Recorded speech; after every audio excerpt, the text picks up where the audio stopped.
السلام عليكم احبابي في الله، نتمنى تكونوا كاملين بخير وعلى خير واموركم هانيه. يلقاكم الفيديو في احسن الاحوال ان شاء الله. المهم اليوم بغيت نشارك معكم تجربتي في زبده سونطرال اللي راهي دايره ضجه هاد الايام في اليوتيوب. انايا بغيت نجربها ونشاركها معكم، وفعلا راه كتجي رائعه وكتجي تماما بحال الزبده اللي كنشريو. كيف كتشوفوا معايا مع هذا الغلاء اللي راه كاين دابا نديروها بديل هكا تنفعنا في بزاف ديال الاستعمالات اليوميه بحال الاومليط، الملاوي، المخمار، بريوش. المهم تهنينا من بزاف ديال الاستعمالات، ومنها نيت نخرجوا يعني منها نيت نخرجوا زبده اخرى بكميه وفيره كيف كتشوفوا معايا بمقادير بسيطه.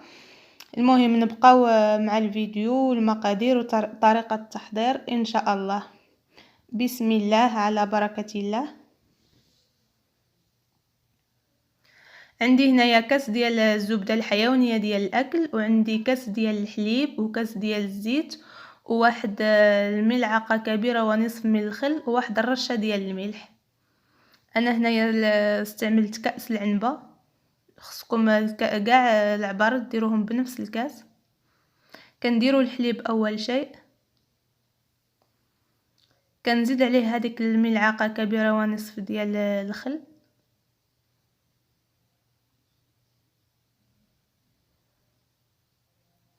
كنزيد هنا واحد الرشه ديال الملح القليل فقط ما نكثروش. صافي كنحاول انني نضربهم شويه بالميكسور كيف كتشوفوا معايا. يمكن لكم ديروا الكاس ديال العصير مولينيكس او اي خلاط عندكم يمكن لكم تستعملوه. انا استعملت هنا الميكسور كيف كتشوفوا معايا. كنحاول نمزج هذاك الخل والملحه مع الحليب غير القليل فقط. هنا كنزيد الزبده اللي دايبه، ضروري تكون دايبه وتكون بارده بحراره الغرفه، ما نخليوهاش سخونه باش تنجح معنا الوصفه. كنخلطوا هنا الزبده مع الحليب وباقي العناصر كيف كتشوفوا معايا هنا حتى كيبدا الخليط يتقال معنا.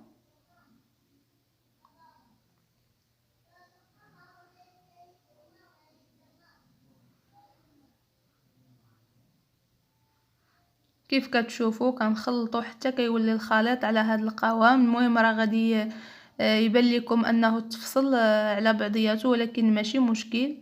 هنايا كنزيدو الزيت كيولي الخليط يتجمع معنا، كنزيدو شويه بشويه على هذه الطريقه هذه كيف كتشوفوا. كنزيد الزيت شويه بشويه، ما كنديروهاش مره واحده.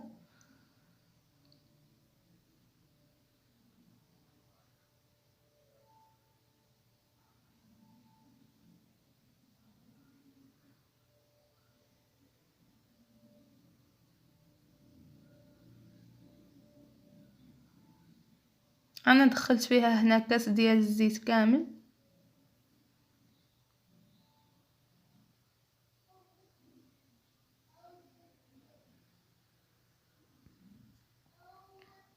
الا بغينا نديرو زبده للاكل يمكن لينا نديرو في عوض الزيت الروميه نديرو الزيت البلديه، ونديرو في عوض الزبده ديال السونطرال اللي كنشري ونديرو الزبده البلديه، تجي زوينه الا بغينا ناكلوها باش يجينا مذاق احسن. كيف كتشوفوا معايا هنايا حتى كنتحصلوا على هذا الخليط هذا اللي كيكون كريمي ومتجانس. صافي غير كنوصلوا لهذه المرحله كنوقفوا من التحريك، ما كنزيدوش نطربوا الخليط. الا زدنا طربناه اكثر من هكا يولي خفاف ويولي جاري. كيف كتشوفوا معايا تقريبا كنحصلوا على واحد القوام بحال ديال المايونيز. انا هنا كنديرو في واحد العلبه ديال الحليب، يمكن لكم ديروها في اي مول او بواطه كيرجع لكم الاختيار. انا هنايا درتها في علبه ديال الحليب.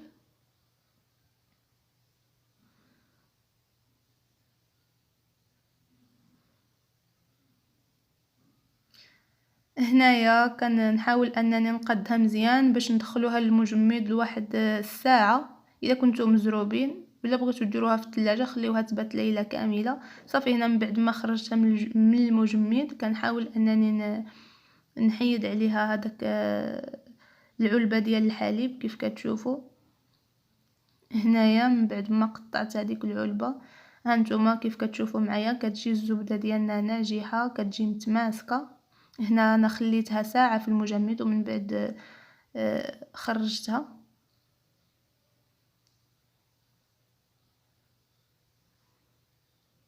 شوفوا كيف كتجي البنات، راه كتجي رائعه. نتمنى انكم تجربوها. غتهنينا بزاف ديال الاستعمالات مع هذا الغلاء اللي كاين دابا. مهم نديروها حل بديل.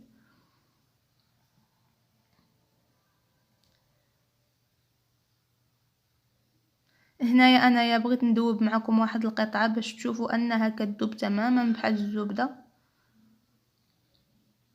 كيف كتشوفوا معايا هنا. كلينا نستخدموها في الملوي، المسمن، المخمر، بريوش. المهم بزاف ديال الاستعمالات اللي غادي تنفعنا فيهم.